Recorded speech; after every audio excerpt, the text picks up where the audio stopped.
రాత్రి సమయంలో మీనుగు కోటయ్య అనే వ్యక్తి అనుమానాస్పదంగా మృతి చెందిందని తర్వాత రోజు మార్నింగ్ మీనుగు నాగయ్య వాళ్ళ అన్న కొడుకు ఫిర్యాదు మేరకు అనుమానాస్పద మృతి కింద కేసు నమోదు చేయడం జరిగింది.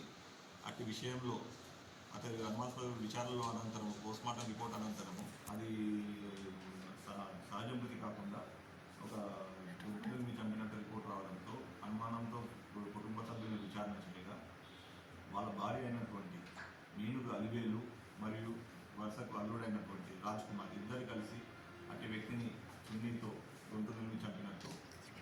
మా దగ్గర వాంగ్మూలం ఇవ్వడం జరిగింది. కారణం తెలుసుకోగా వీళ్ళిద్దరికి కూడా కొంతకాలంగా